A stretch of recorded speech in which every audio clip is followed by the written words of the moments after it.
얼굴을 배울 때 있을 곳을 예비하신 그 신 사랑 고마워 나의 주께 기쁜 찬송 드리니 나의 주 나의 주 내가 그의 곁에 서서 배우며 나의 주를 나의 주를 손에 붙잡고 구하겠네.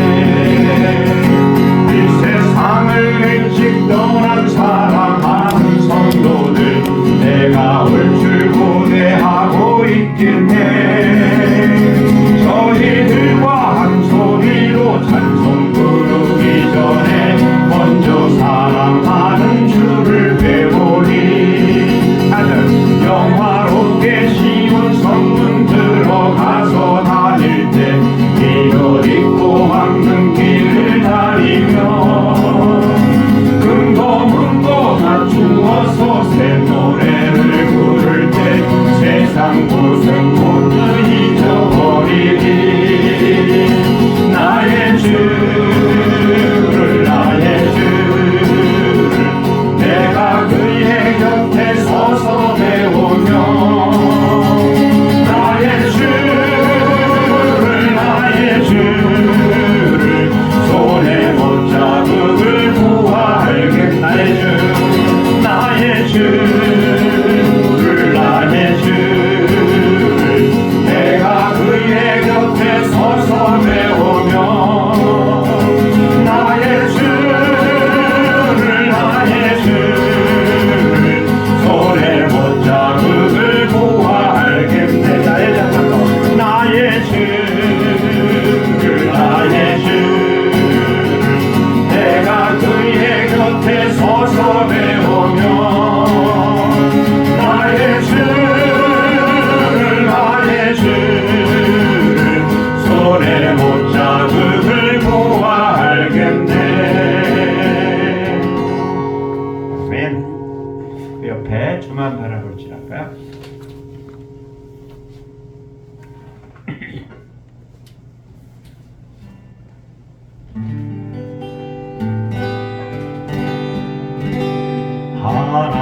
하나님의 사랑을 사모하는 자 하나님의 평안을 바라보는 자 너의 모든 것 창조하신 우리 주님이 너를 얼마나 사랑하시는지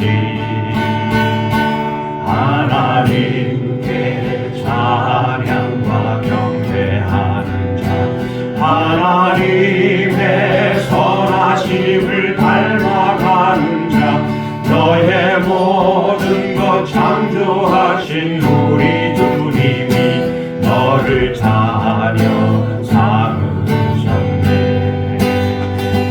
하나님 사랑의 눈으로 너를 어느 때나 바라보시고 하나님인 장미로서 언제나 너에게 기울이시니 어두움에 밝은 빛을 비춰주시고 너의 작은 신음에도 응답하시니 너는 어느 곳에 있든지 주를 향하고 그만 바라볼지라.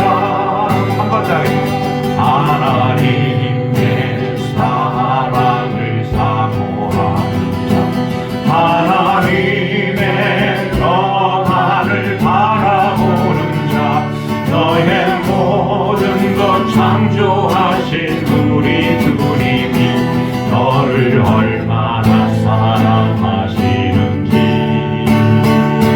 하나님께 찬양과 경배하는 자 하나님의 선하심을 닮아가는 자 너의 모든 것 창조하신 우리 주님이 너를 잘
여기에 모인 우리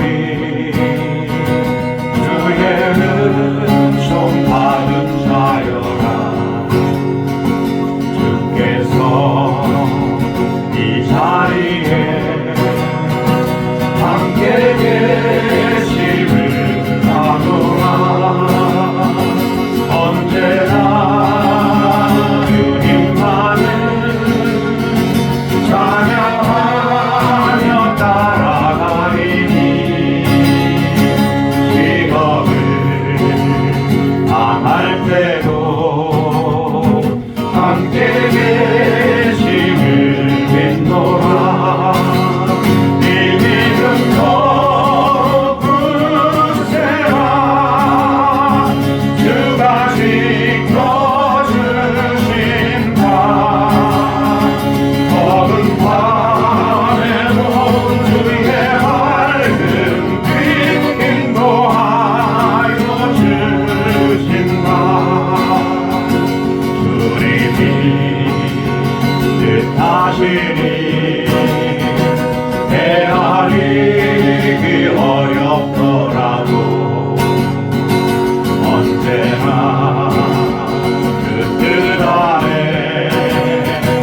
내가 있음을 아노라. 사랑과 말씀들이 나를 더욱 새롭게 하니 때로는 넘어져도 최후 승리를 믿노라. 이 믿음 더욱 굳세라. 주가 지켜주신다.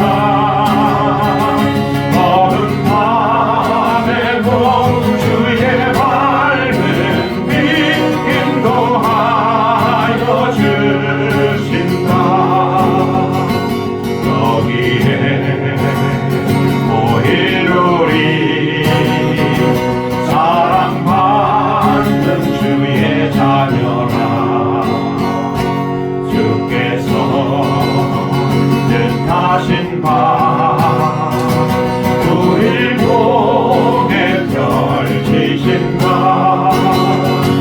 고통과 슬픔 중에 더욱 주님 의지하오리. 어려움 이겨내고 주님 더욱 찬양하라. 이 믿음 더욱 굳세라. 주가 지켜주신다. 어두운 밤에도 주의 밝은 빛 인도하여 주신다. 이 믿음 더욱 굳세라. 주가 지켜주신다. 어두운 밤에도 주의 밝은 빛 인도하여 주신다. 이 믿음 더욱 굳세라. 주가 지켜주신다. 어두운 밤에도 주의 밝은 빛 인도하여 주신다. 네. 여기 주님 다시 오실 때까지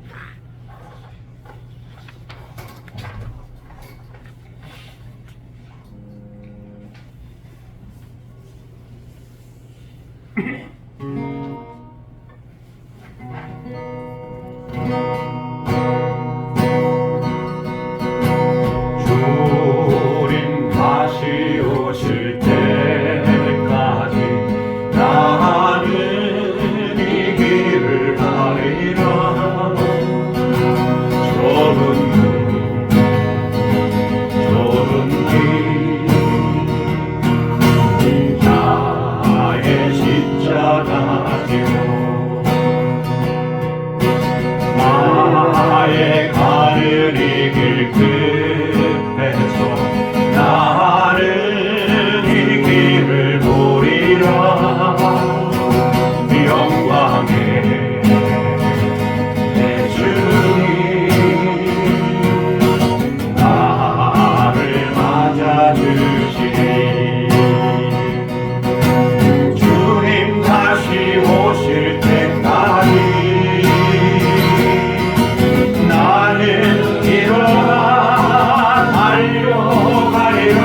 나는 이 길을 가리라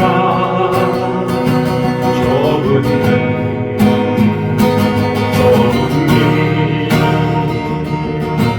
나의 십자가 지고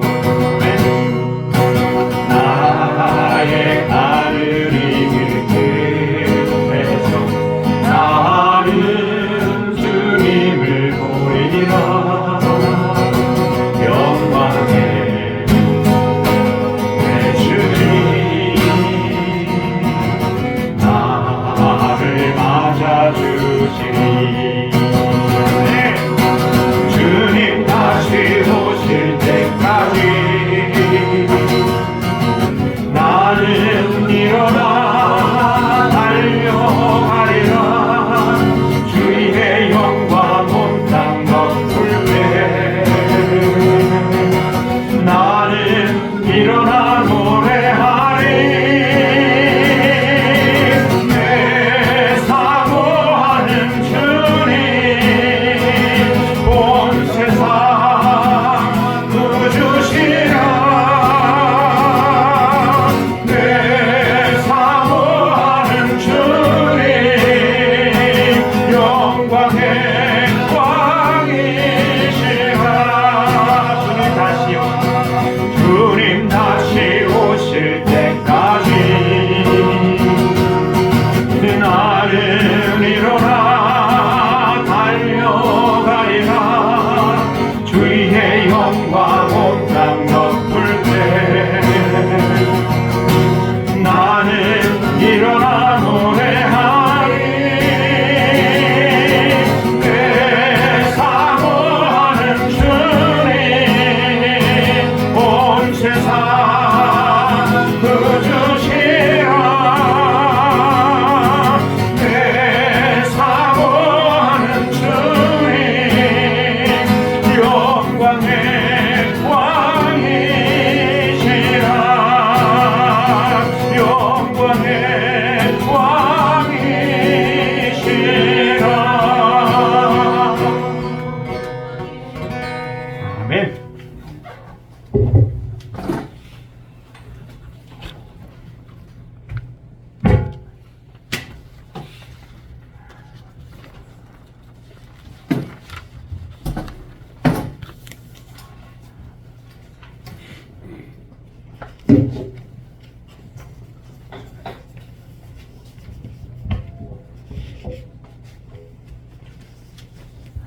시간이 되었습니다. 우리 다 같이 조항에 맞추어서 묵상 말씀으로서 주일 예배를 우리 하나님 앞에 올려드리겠습니다.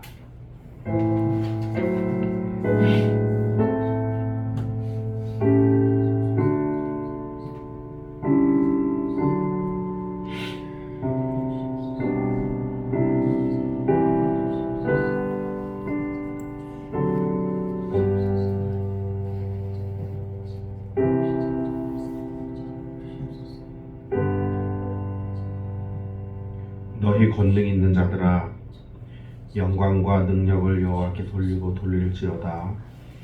여호와께 그의 이름에 합당한 영광을 돌리며 거룩한 옷을 입고 여호와께 예배할지어다. 아멘. 거룩하시고 자비하신 하나님, 오늘도 하나님께서 우리에게 은총을 베풀어 주셨습니다. 우리의 마음을 만지셨고 우리를 인도하셔서 우리로 하여금 지금까지 주의 은혜 안에 살게 하셨습니다. 그리고 우리에게 새 마음을 부어주셔서 주의 전을 사모하게 하시고 발걸음을 옮기게 하셔서 같은 마음으로 하나님 앞에 모여 예배할 수 있도록 도우셨습니다. 하나님 감사합니다.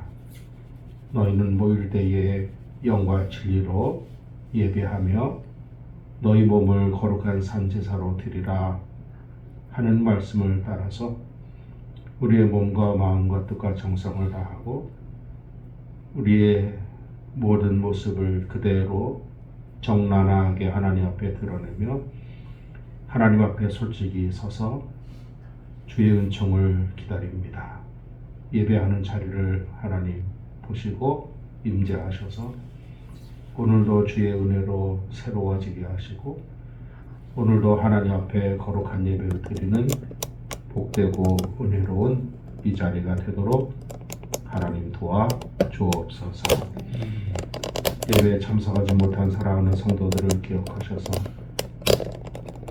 주의 전을 사모하는 열심을 주시고 또 하나님께서 인도하심을 날마다 경험하고 예배하는 예배자로서 늘 경건하게 살아가는 은혜를 부어 주시옵소서. 예배의 시종을 우리 주께 부탁하옵고 살아계신 예수님의 이름으로 기도하옵나이다. 아멘. 찬송 14장 찬송하겠습니다.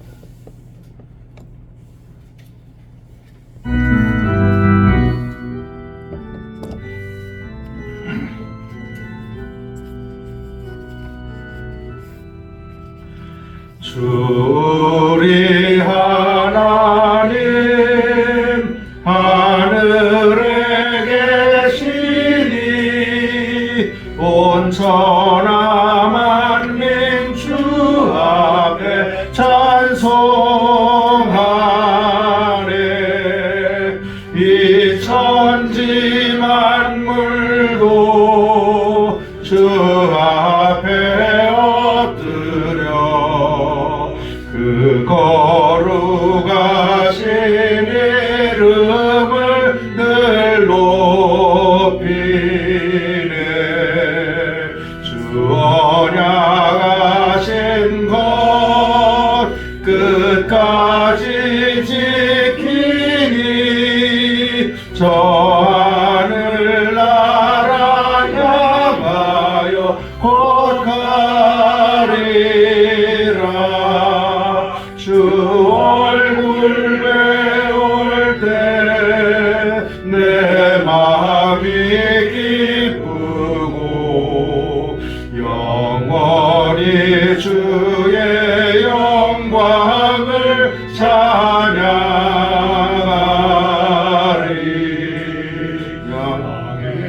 되신 주 하늘에 계시니 이 세상 죄악 이기신 구주 예수. 저 천군 천사들 중의하고서 무성도 함께 영원히 늘 섬기네.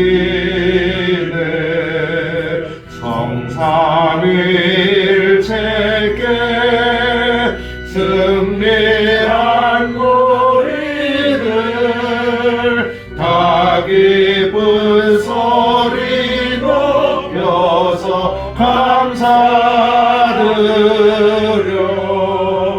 창조주 하나님 내 주님 되시니 주 앞에 나도 엎드려 경배하네.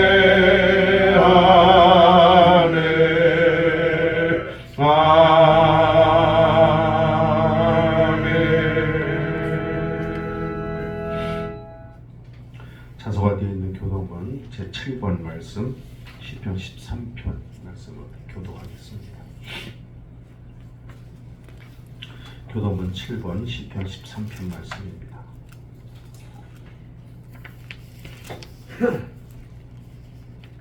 여호와여 어느 때까지니까 나를 영원히 잊으셨나이까. 주의 얼굴 나에게서 어느 때까지 숨기시겠나이까.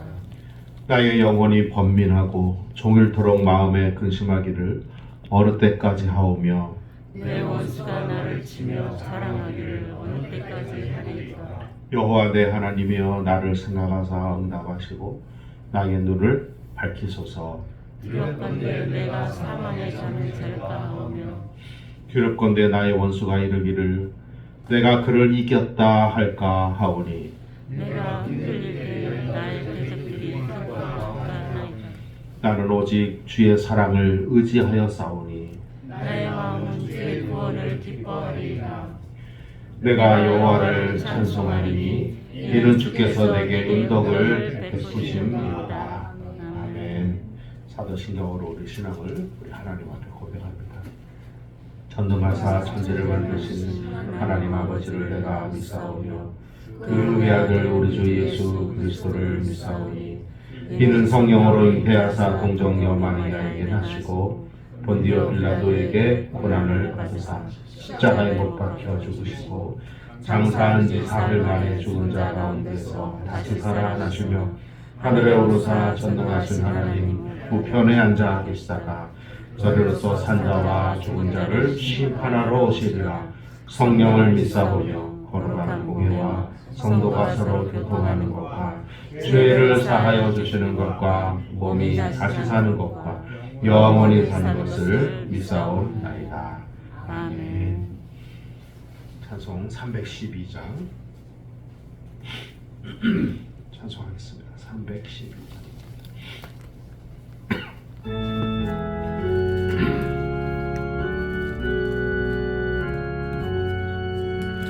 너 하나님께 이끌리어 일평생 주만 바라면 너 어려울 때 힘 주시고 언제나 지켜주시리. 주 크신 사랑 믿는 자 그 반석 위에 서리라. 너 설레는 맘 가다듬고 희망 중 기다리면서 그 은혜로 신 주의 뜻과 사랑에 만족하여라. 우리를 불러주신 주 마음에 소원하신다. 주 찬양하고 기도하며 내 본문 힘써라. 주 약속하신 모든 은혜 내게서 이루어지리라. 참되고 의지하는 자 주께서 기억하시리. 아멘. 기도하겠습니다. 하나님 아버지, 이 시간에 우리가 주의 말씀을 대합니다. 주의 말씀을 펴고 읽으며 하나님께서 오늘 우리에게 하시고자 하시는 주의 말씀을 기억하며 묵상하며 그 뜻을 헤아리기를 원합니다. 우리에게 지혜를 더하여 주셔서 주의 말씀을 잘 헤아리게 하시고 주님께서 우리에게 원하시는 그 뜻대로 우리의 삶을 순종하며 살아가는 하나님 앞에 겸손하고 경건한 우리 모두가 되어지도록 하나님 도와주시옵소서. 지난 주에도 하나님께서 주의 말씀을 우리에게 주셨고 그 말씀대로 한 주간 살라 말씀하셨으나 그 말씀대로 온전히 살지 못한 때가 우리에게 여러 번 있었음을 주 앞에 고백합니다. 우리의 마음과 생각은 주의 말씀대로 살고자 원하나 살아가는 동안 우리가 우리의 뜻과 상관없이 주의 말씀을 어기며 산 적이 있습니다. 하나님 이 시간 우리에게 사유의 은총을 허락하시고 예수 그리스도께서 우리를 위하여 십자가 달려 돌아가사 우리로 하여금 자유 주신 것을 기억하며 자유의 은혜를 경험하며 살 수 있도록 오늘도 우리에게 새 힘을 공급하여 주시기를 기도하고 원합니다. 우리가 하나님 앞에 나올 때에 가지고 나온 기도의 제목들이 많이 있습니다. 육신의 연약함을 경험하면서 하나님의 치료의 손길을 간절히 소원하는 성도가 있습니다. 하나님 만져주시기를 원합니다. 주님 세상에 계실 때에 병든 자, 연약한 자를 긍휼히 여기셔서 특별히 사랑하셔서 모든 약한 것을 고치신 것을 기억합니다. 하나님 이 시간 우리가 하나님 앞에 나올 때에 영육 간의 연약함을 모두 가지고 나왔사오니 하나님 우리의 영육을 만져주셔서 주 앞에서 강건한 믿음의 사람 되게 하실 뿐만 아니라 연약한 우리의 몸과 마음도 강건해질 수 있도록 하나님 도와주시고 새롭게 하여 주시기를 간절히 원하고 기도합니다. 자녀를 위하여 기도하는 가정도 있습니다. 자녀를 위하여 기도하는 부모의 눈물을 보시고 그 자녀가 결국은 주 안에서 온전해지며 그 자녀들이 주 안에서 잘 성장할 수 있도록 하나님 은총을 베풀어 주옵소서. 저들의 장래를 하나님 열어주셔서 시온의 대로가 되게 하시고 그 삶을 통하여 하나님 영광 받으실 뿐만 아니라 많은 사람들에게 하나님의 놀라운 사랑을 전하는 살아있는 증언자들이 될 수 있도록 하나님 도와주시옵소서. 이 시간에 우리가 하나님의 말씀을 대하며 겸손하게 서사오니 그 말씀 앞에 우리의 삶을 맡겨드리는 복 있는 시간 되어지도록 하나님 도와주시고 부족한 사람을 하나님 붙들어 주셔서 저의 부족함 때문에 주의 말씀이 왜곡되지 아니하도록 성령 하나님 강건하게 역사하여 주옵소서. 예배의 시정을 주께 의탁하옵고 살아계신 예수님의 이름으로 간절히 기도하옵나이다. 아멘.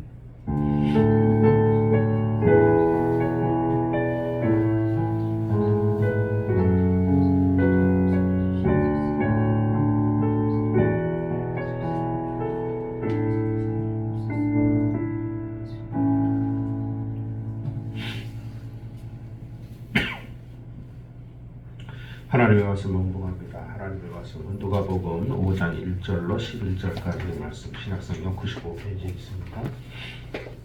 누가복음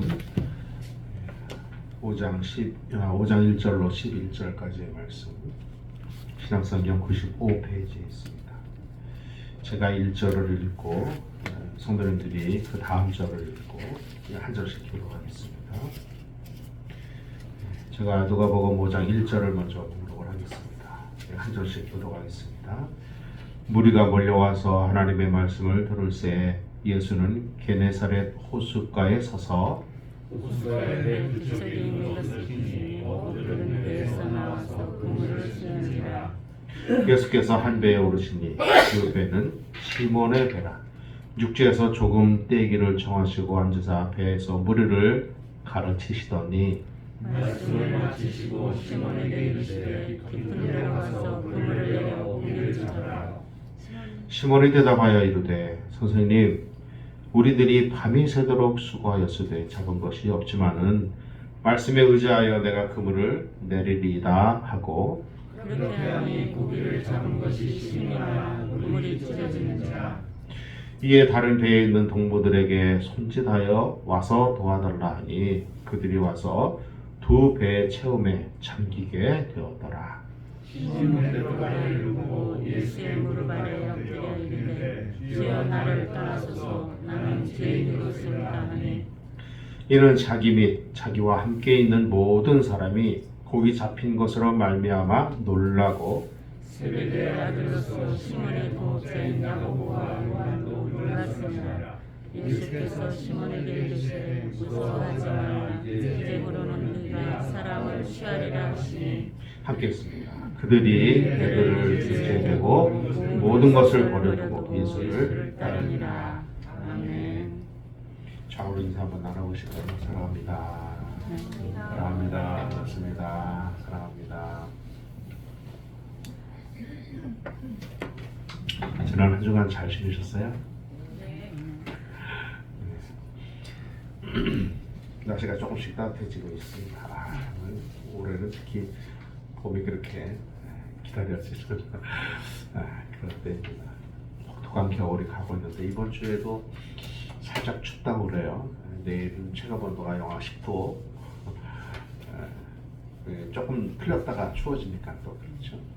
근데 모르긴 해도 아마 이번 주 지나면 큰 추위는 없을 것 같은 그런 느낌이 들고, 어쨌든 이 겨울에 환절기에 감기 걸리지 말고 건강하게 또 지내시기를 축복합니다.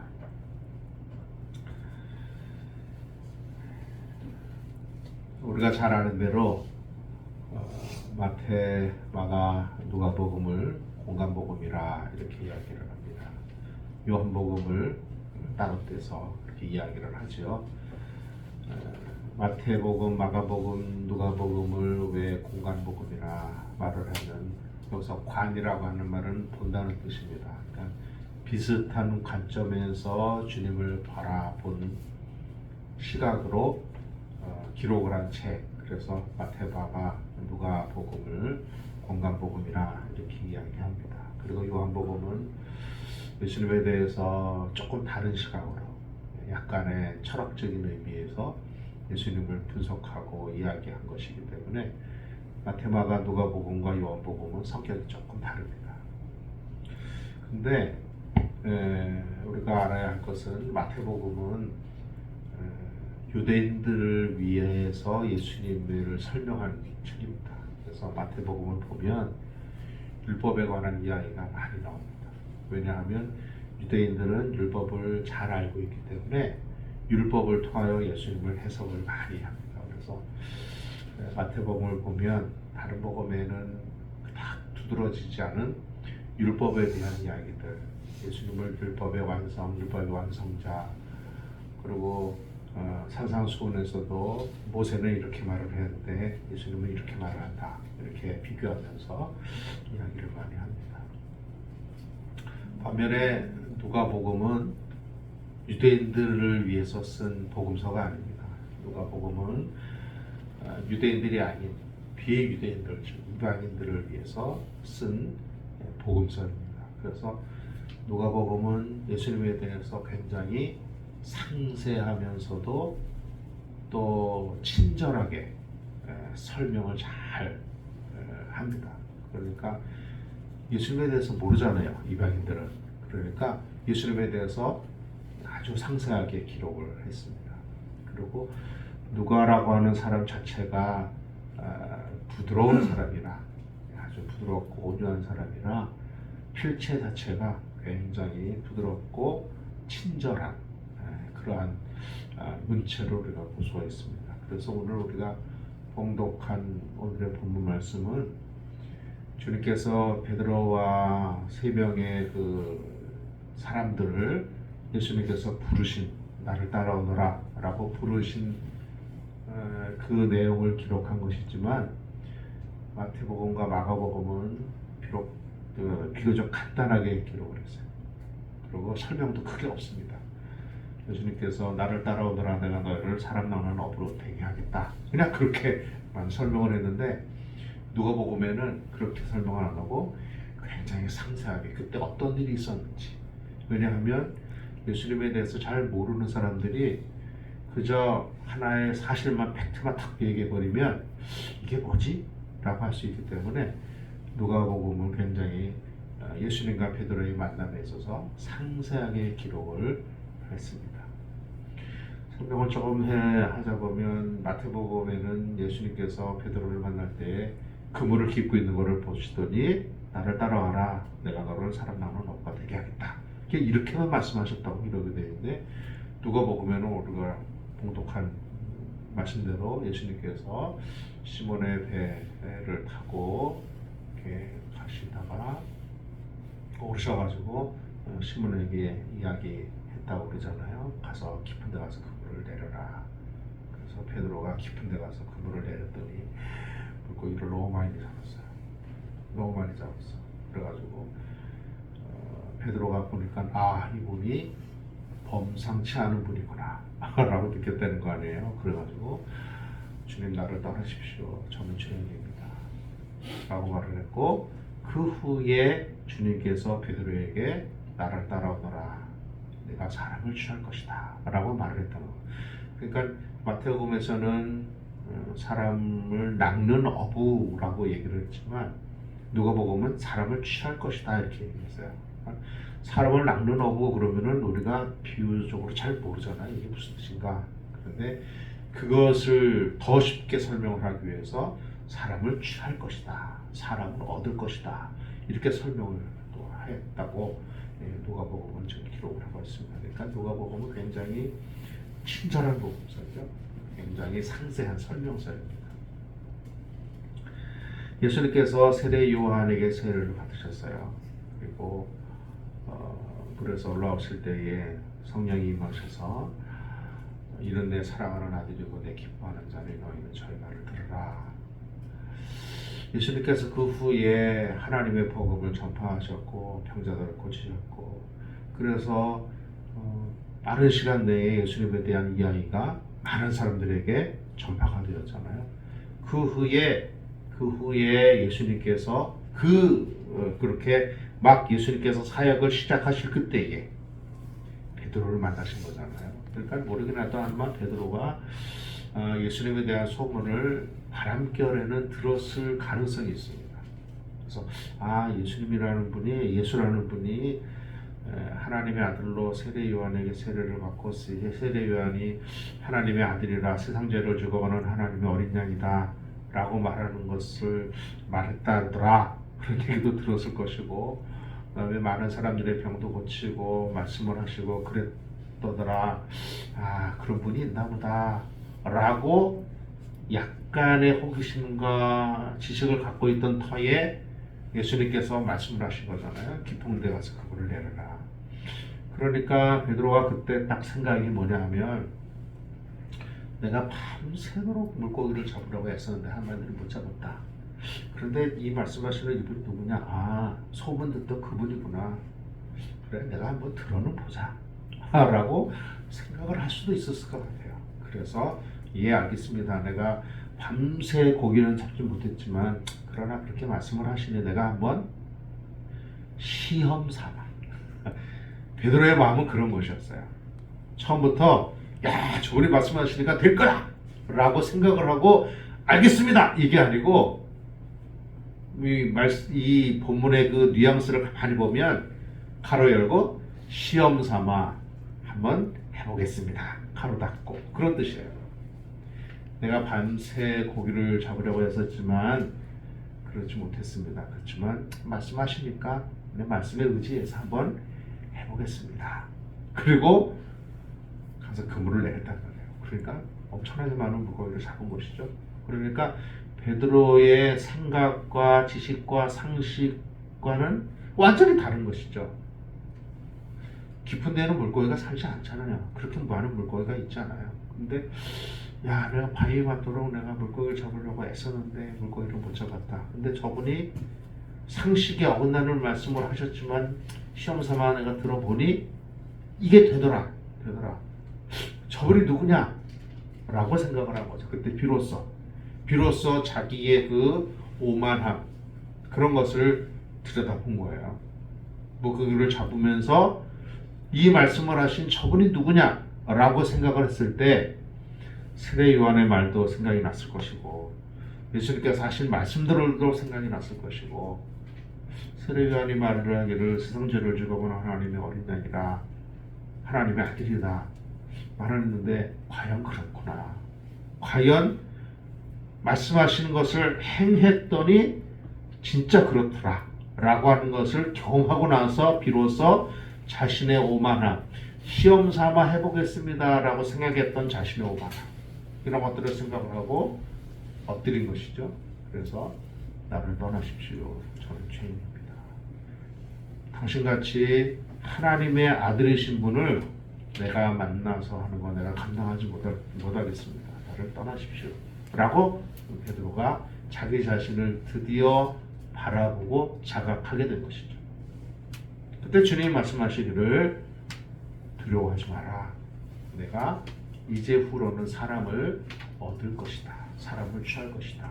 마태복음의 말씀에 의하면 지금부터 내가 사람을 낚는 어부가 될 것이다. 지금까지는 네가 물고기를 잡았지만 앞으로는 물고기를 잡는 것이 아니라 사람을 잡는 사람이 될 것이다. 죄에 빠져서 살아가는 인생들을 건져내서 하나님의 사람이 되게 하는 그러한 사람이 될 것이다 라고 주님 말씀하셨죠. 그 말씀이 사실은 베드로에게 있어서는 사명이기도 하고 베드로에게 있어서는 책임이기도 하고 축복이기도 했습니다. 오늘의 본문은 그런 말씀이죠. 주여 나를 떠나소서 나는 죄인입니다 라고 하는 이 말씀은 하나님 앞에 대단히 중요한 자기인식 혹은 자기 자각이에요. 이것이 굉장히 중요합니다. 왜요? 하나님께서는 이런 사람을 찾으시거든.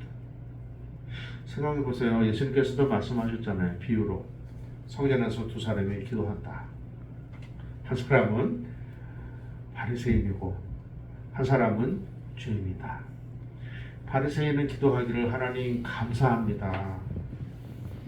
나는 일회에 한두 번 2, 3일은 내가 금식합니다. 사실 이 금식이라는 것은 온전한 금식이 아니고 한 끼 굶는 거야. 한 끼 굶는 거. 한 끼 굶는 거. 그닥 그렇게 내세울 만한 그런 게 아니거든요. 감사합니다. 나는 그러니까 일주일에 2, 3일은 제가 경건하게 살기 위해서 내가 음식을 안 먹습니다. 잘하는 것이죠. 그리고 내가 가진 것 중에 일부를 떼어서 구제도 하고 이것도 하고 저것도 하고 나 그렇게 의롭게 삽니다. 하나님. 그리고 결정적인 것은 저 죄인하고 다른 것 참 감사합니다. 감사의 내용이 약간 좀 그렇습니다. 그렇잖아요. 하나님 앞에 감사하는 거는 좋은데 하나님이 지으신 사람을 멸시한 마음을 가지고 감사하는 거예요. 이거는 좋은 감사가 아니죠. 하나님 앞에 자신의 공로와 자신의 한 일을 드러내는 오만함이고 교만함이에요. 사실 감사라고 하는 포장된 하나님 앞에 교만함이에요. 그걸 드러내는 것이죠. 또 한편에서는 죄인이 기도하잖아요. 하나님, 저는 죄인입니다. 그러고 그냥 울고 있는 거예요. 하나님이 누구를 이뻐하시겠느냐? 주님이 그렇게 말씀하셨잖아요.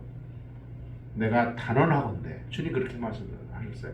내가 단언하건대 저 사람이 이 사람보다 더 의롭다함을 얻고 돌아갔느니라. 저 사람이 누굴까요? 죄인이잖아요. 하나님 앞에 내가 죄인입니다. 하나님 앞에 내가 참 연약합니다. 하나님 앞에 제가 참 부끄러운 인생입니다. 그것을 느끼고 자각하고 고백하는 것을 하나님은 기뻐하신다는 거예요. 그리고 이것이 복받는 비결이기도 한 것이에요. 우리가 하나님 앞에 잘나면 얼마나 잘났고 우리가 하나님 앞에 옳게 살면 사실 얼마나 옳게 살겠어요. 물론 옳게 살고 감사하며 살고 의롭게 살아야 하지만 그것이 당연하긴 하지만 그러나 우리는 100% 그렇게 살지 못하잖아요. 그러니까 하나님 앞에 우리의 공로와 우리의 행실을 드러내는 것보다 하나님 앞에는 나의 연약함을 드러내는 것이 더 중요합니다. 베드로의 고백이 바로 그것이에요. 주여 나를 떠나소서 나는 죄인입니다. 예수님을 지금까지는 소문으로 들었어요. 소문으로. 그런 분이 이때더라.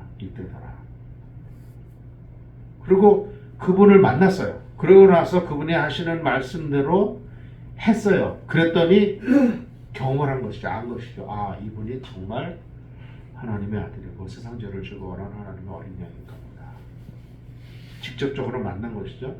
예수님을 직접적으로 만나고 나니까 자신의 연약함과 자신의 오만함과 자신의 불손함 이런 것들이 느껴지고 생각난 것이에요.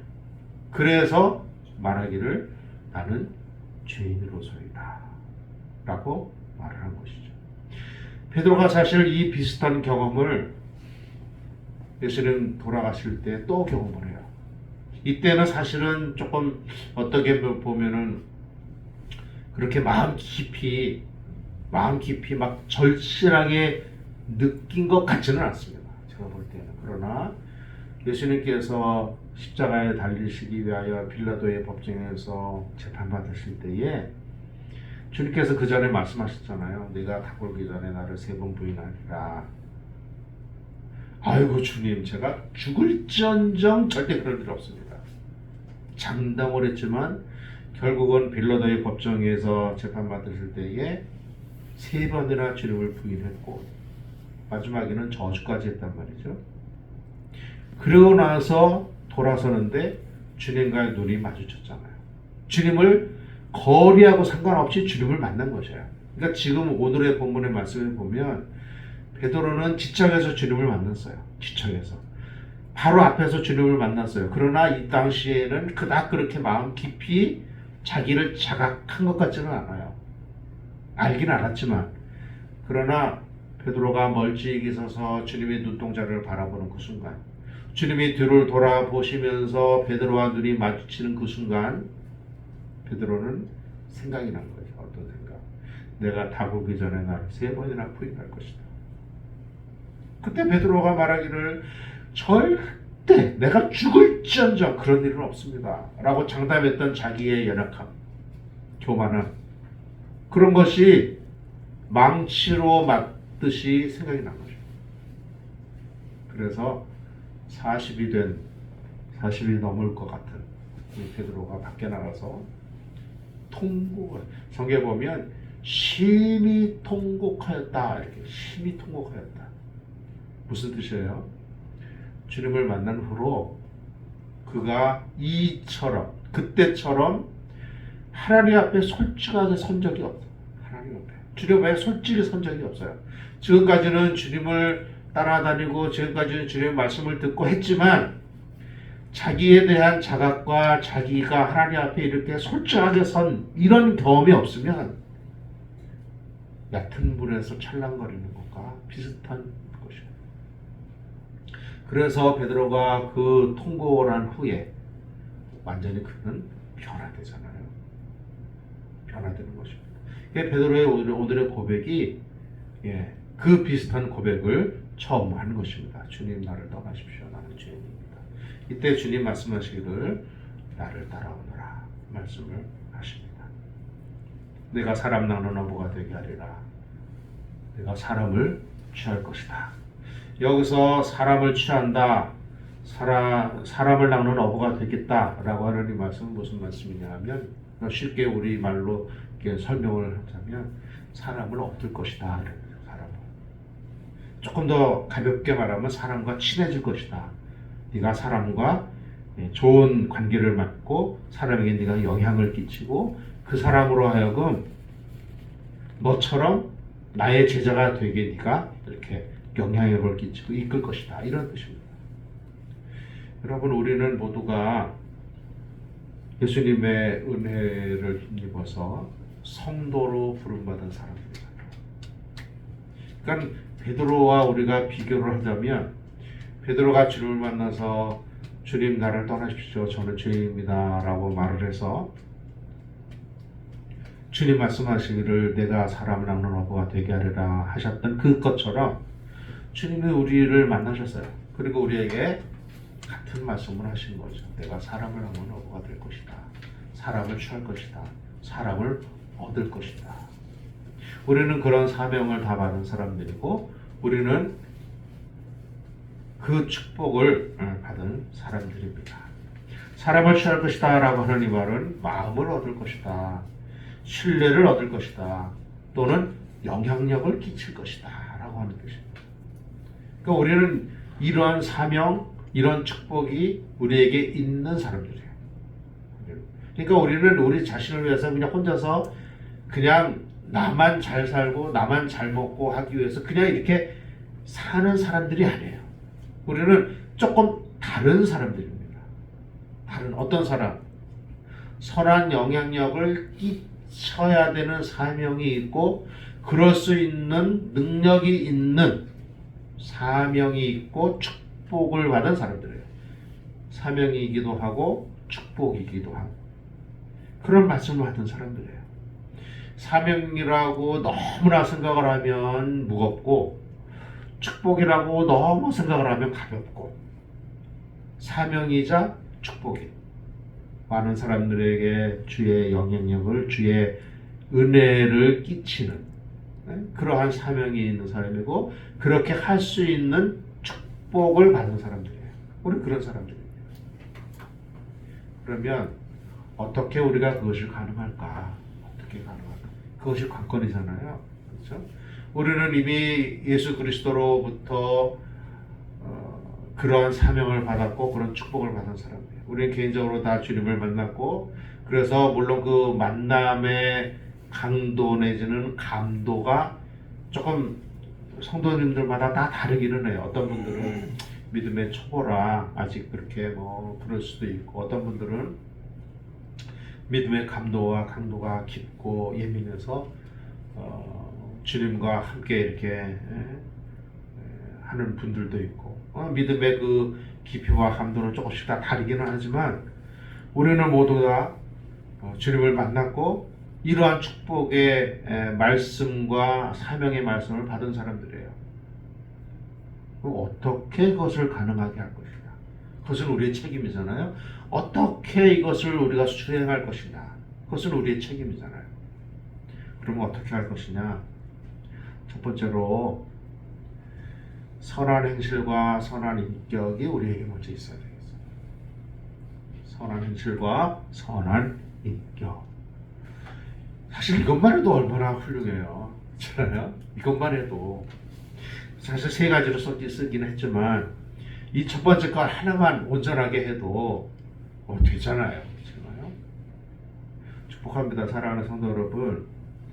우리가 무엇을 하든지 믿음으로 받을 만하고 우리가 무엇을 생각하든지 경건으로 받을 만한 선한 인격과 선한 행실이 우리에게 있기를 먼저 주의 이름으로 축복합니다. 우리가 살다 보면 그렇지 못할 때가 많이 있어요. 우리는 연약하기 때문에 우리의 생각은 이게 참 선하게 살아야지. 내 참 이러면 안 되지 라고 하면서도 때로는 부지중에 그렇지 못할 때가 우리에게 종종 있습니다. 그럼에도 불구하고 우리는 끊임없이 이것을 추구해야 돼요. 한편으로는 아이고 참 내가 왜 이러냐 라고 하는 자괴심이 우리에게 들 때가 없지 않아 있지만 그럼에도 불구하고 우리는 계속 이것을 추구해야 돼요. 추구해요. 그것이 중요합니다. 중요해요. 날마다 넘어지기는 하지만 날마다 좌절하고 실패하고 나는 왜 이거밖에 안 되나 라고 느끼기는 하지만 그럼에도 불구하고 다시 시도하는 것이 중요해요. 어린 아이들이 걸음을 배울 때가 되면 종종 넘어지잖아요. 근데 넘어지는 것이 무서워서 일어나지 않으면 그 아이는 걸어 다닐 수가 없어요. 그렇지 않습니까? 자전거를 배울 때 자전거 넘어지죠. 바퀴 두 개가 있는데 안 넘어지겠어요? 그래서 처음에 자전거 탈 때는 세발 자전거를 타잖아요.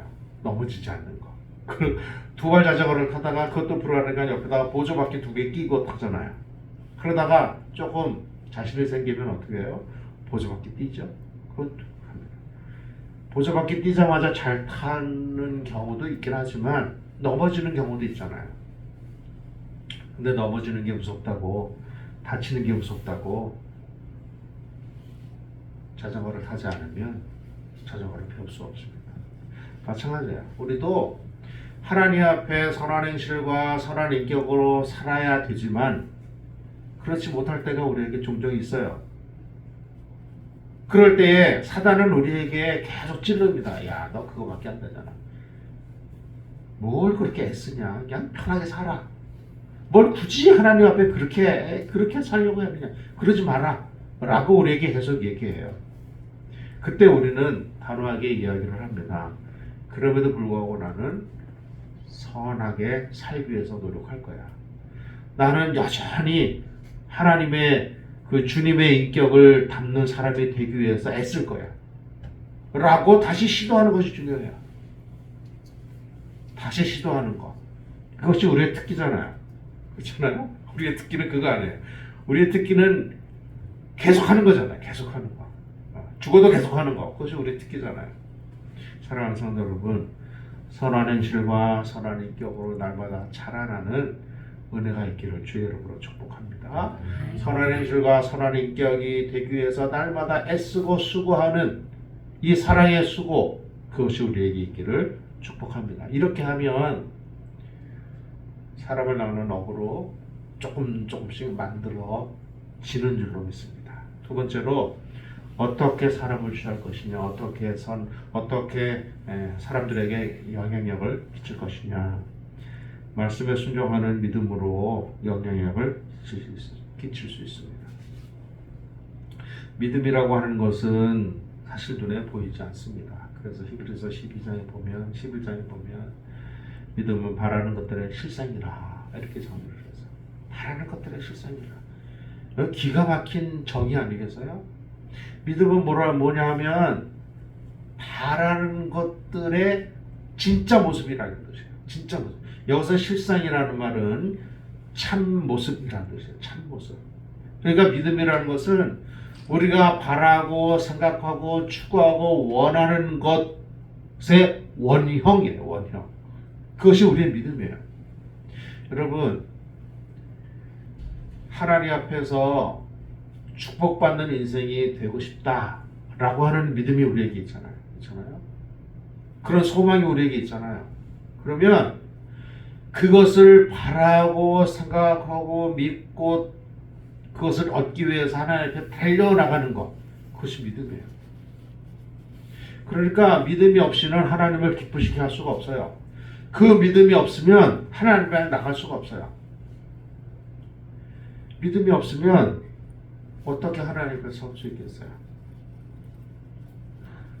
세상의 모든 것들이 하나님의 말씀으로 지어졌다는 것을 우리가 믿으면 그 믿음이 원형이라는 뜻이에요. 그 믿음. 실제로 그렇게 됐다는 뜻이에요. 그러니까 하나님께서 세상을 만드셨다라고 하는 것은 객관적인 사실인데 객관적인 사실이 나의 것이 되기 위해서는 믿음이라는 것이 있어야 된다는 거죠. 그러면 말씀드리면 태양이 있다라고 하는 것은 태양이 있기 때문에 지구가 따뜻하고 사계절이 있고 동식물들이 살아가고 한다라고 하는 것은 객관적인 사실이잖아요. 사실이에요. 그런데 그것을 나의 것으로 만드는 것, 그것은 태양을 보고 느끼는 것이잖아요. 근데 태양을 보고 느끼는 것이 없으면 객관적인 사실이 나의 것이 되지 않습니다. 만약에 어떤 사람이 깊은 동굴에 갇혀서 살고 있어요. 그러면 태양이 있다라고 하는 것과 그 태양의 온갖 따뜻함과 온기, 이 상쾌한 바람, 이 자유, 이 모든 것들을 누릴 수가 없잖아요. 깊은 동굴에 갇혀 있으니까. 태양이라고 하는 것, 이 세상에서의 자유라고 하는 이 객관적인 사실이 그 사람의 것이 되기 위해서는 동굴에서 나와서 보아야 되는 것이에요. 동굴에서 나와서 보는 것, 이것이 믿음이에요. 그렇기 때문에 믿음이 없이는 하나님을 기쁘시게 할 수 없고 하나님 앞에 온전한 인생으로 살 수가 없어요. 그러므로 말씀에 순종하는 믿음이 우리에게 있다라고 하는 말씀은 하나님께서 나를 좋게 하시고 하나님께서 나를 위하여 오늘도 애쓰고 힘쓰고 일하신다고 하는 사실을 인정하고 느끼고 누리는 것이에요. 그렇게 될 때에 얼마나 긍정적인 인생이 되겠어요. 그렇지 않습니까? 얼마나 신나는 인생이 되겠어요? 얼마나 즐거운 인생이 되겠어요? 동굴에 갇혀 살다가 나와서 바람을 느끼고 태양을 느끼고 이 온기를 느끼고 호흡을 하고 사는데 얼마나 신나고 좋겠어요? 그러면 그 영향력, 그 기쁨이 그대로 증명이 되고 증거가 되고 사람들에게 영향력을 끼치게 되는 것이죠. 말씀에 순종하는 믿음은 우리에게 대단히 중요합니다. 우리가 좌절할 때에, 낙심할 때에, 절망에 빠질 때에, 깊은 수렁에 맞을 때에 우리를 건져내는 것입니다. 그렇기 때문에 우리가 사람을 취하고 사람을 얻는 방법은 우리가 믿음으로 살 때 가능합니다. 믿음으로 살 때에 사람들이 우리를 보고 야, 저 사람이 어떻게 저렇게 사냐 라고 인정을 할 수가 있게 돼요. 그렇게 될 때에 우리가 그 사람들에게 말하는 것이 권위가 생기게 되는 것이죠. 선한 영향력, 사람을 얻을 수가 있게 됩니다. 세 번째로 어떻게 사람을 얻고 영향력을 끼칠 수 있을까? 불의에 항거하고 정의를 추구하는 성도로 살 때 가능합니다. 세상에 불의가 얼마나 많습니까? 그러나 불의를 불의라고 지적하는 것 중요합니다. 그리고 정의롭게 사는 것이 중요해요. 사랑하는 성도 여러분, 우리가 하나님의 사람으로 불의한 세상에서 살아갑니다. 하나님께서 그 롯을 위하여 소돔과 고모라를 심판하실 때에 그 장면을 묘사하는 말씀이 있어요. 왜냐하면 정의롭게 사는 롯의 고통을 보시고 정의롭게 사는 롯의 고통을 보시고 소돔과 고모라를 멸하셨다. 성경은 그렇게 기록을 하고 있어요. 그러니까 성도로서 불의한 세상에 사는 것이 우리에게는 사실은 굉장한 마음의 고통이기도 해요. 고통이기도 해요. 동시에 불의한 세상을 사는 우리에게 어떤 사명이 있냐면 불의한 세상, 부패하고 썩어져 가는 세상을 정화시킬 책임과 사명이 또한 우리에게 있어요. 그것이 빛의 사명이고 소금의 사명이잖아요. 불의를 용납하지 않고 정의를 추구하는 성도로서의 삶. 그런데 정의를 추구하는 성도로서의 삶이 머리에 띠띠고 투쟁하는 것보다는 우리에게 주어진 빛과 소금의 성도로서의 삶을 사는 것이죠. 물론 때로는 머리에 띠띠고 거리로 나갈 필요가 있을 때도 있기는 해요. 행동하는 양심으로 우리가 시대적인 소명을 느낄 때가 없지는 않습니다. 그러나 우리는 그것보다 먼저 무엇을 해야 될까요? 빛의 자녀로 소금의 사명을 감당하는 것이 중요합니다. 어둠을 어둠이라고 지적함으로써 어둠이 물러간다면 얼마나 좋겠어요. 그렇잖아요? 썩은 세상을 보고 너 썩었어 라고 말을 할 때 세상이 썩어져 가는 것이 멈춘다면 그거 얼마나 좋겠어요. 그러나 어둠을 보고 너 어둠이야 라고 지적할 때 어둠이 물러가지 않습니다. 그렇잖아요? 어둠을 물러가게 하기 위해서는 작은 촛불이라도 작은 성냥불이라도 불이 필요한 것이에요. 불. 우리가 불이 되어야 돼요. 빛이 되어야 돼요. 근데 우리는 예수님으로 말미암아 이미 빛이 되었잖아요. 빛이 되었어요. 그렇다면 밝히면 되죠. 밝히면 돼요. 우리가 그냥 나가면 돼요. 세상에 썩었다라고 지적함으로 세상에 썩은 것이 멈춰진다면 그거 얼마나 좋겠어요. 그러나 지적함으로 세상의 부패가 멈춰지지 않습니다. 세상의 부패를 멈추기 위해서는 짠 소금이 필요한 것이죠. 그 짠 소금이 되는 것이 중요해요. 되는 것. 우리는 이미 소금이 되었어요. 어떤 소금? 유대인들의 이 시대적 그 지형적인 것을 보면 소금 기둥이 되었어요. 어떤 소금이요? 암소금, 그 돌에 포함되어 있는 소금이 되었어요. 주님 말씀하셨잖아요. 소금이 맛을 잃으면 돌에 함유되어 있는 소금은 그 소금을 다 긁어내서 이제 소금 맛이 없어지면 그 돌을 버리게 되는 것이잖아요. 우리나라처럼 천일염이 아니고 암염이라 그래가지고 돌에 포함되어 있는 소금. 그러므로 우리가 소금의 사명을 잘 감당하는 것이 필요하죠. 소금의 사명을 잘 감당하면 세상은 썩는 것이 멈춰지는 것입니다. 사람을 어떻게 취할 것이냐, 이 세 가지를 한 단어로 압축시키면 성도로서의 삶으로 가능하다. 우리들은 모두 하나님 앞에서 성도로 부름을 받았습니다. 그렇다면 성도로서의 삶, 믿음으로 열심히 살고 선한 행실과 선한 인격으로 우리가 날마다 변화되며 불의에 타협하지 않고 정의를 위하여 우리가 스스로 예수님의 인격을 닮아가서 선한 행실로 하나님께 영광을 돌리는 빛의 삶을 감당함으로써 사람을 낚는 어부가 되는 것이 가능합니다. 우리 모두는 다 사람을 낚는 어부로 부름을 받아서요. 사람을 얻는 사람으로. 그런데 그렇다고 이것을 우리가 생각할 때 그렇다면 사람을 낚는 어부가 되기 위해서는 복음을 전파해야 되고 복음을 전파하기 위해서는 모두가 다 목사가 되고 선교사가 되어야 되겠구나. 불가능합니다. 불가능해요. 여러분들이 다 선교사로 터키를 갈 수 있겠어요? 여러분들이 다 이라크를 갈 수 있겠어요? 없잖아요. 우리는 모두 우리에게 주어진 삶의 테두리가 있고 직장이라고 하는 테두리가 있고 가정이라고 하는 테두리가 있습니다.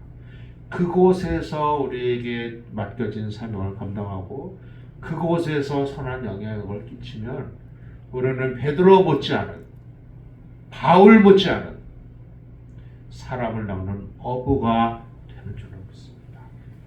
루터가 말하기를 모든 사람은 하나님께서 세상에 보낸 사명자이고 선교사이고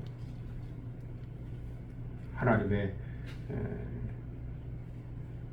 말씀을 전하는 사람들이다. 무엇을 하든지 어디에서 무엇을 하든지 자기에게 맡겨진 자기 일터에서 가정에서 직장에서 사업장에서 사회 곳곳에서 무엇을 하든지 우리가 성도로서의 삶을 살면 그것으로서 우리는 사명을 다하는 것이다. 모두가 다 선교사 될 수 없고 모두가 다 목사가 될 수 없는데 그렇다면 그 맡겨진 직이 다를 뿐이지 누구든지 자기에게 맡겨진 일터와 직종에서 하나님의 일을 감당하면 선한 행실과 선한 영향력을 끼치고 있다면 모두가 다 하나님의 선교사들이다 라는 말을 했습니다. 사랑하는 성도 여러분, 사람을 낚는 어부가 되시기를 축복합니다. 어떤 경우에든지 베드로보다 더 신실하게 사명 감당하고 신실한 주의 말씀을 받아 순종하는 귀한 은혜가 있기를 주의 이름으로 축복합니다. 믿습니다. 하나님, 오늘도 우리에게 베드로에게 주신 주의 말씀을 묵상하며 사람을 낚는 어부로 사람을 취하는 사람으로 우리를 불러주셨다는 것을 알게 하셔서 감사합니다. 그 사명 주셔서 감사하고 그런 축복 주셔서 감사합니다. 하나님, 바라옵기는 그 사명 주셨고 그 축복 주셨사오니 잘 감당하고 잘 누리는 우리 모두가 되게 하여 주옵소서. 그리하여 하나님의 우리가 이 땅에 사는 동안 기쁨과 즐거움과 감사와 또 세상을 향한 놀라운 말씀을 선포하는 일에 하나님 최선을 다하는 우리 모두가 되어지도록 은총을 베풀어 주옵소서. 믿음을 더하여 주셔서 우리가 날마다 주 앞에 새로워질 뿐만 아니라 하나님 보시기에 충성되고 충성된 종아, 내가 적은 일에 충성하였으니 내 즐거움에 참여하라 라고 하는 칭찬받는 우리 모두가 되어지도록 하나님 도와주옵소서. 예수님의 이름으로 기도하옵나이다. 아멘.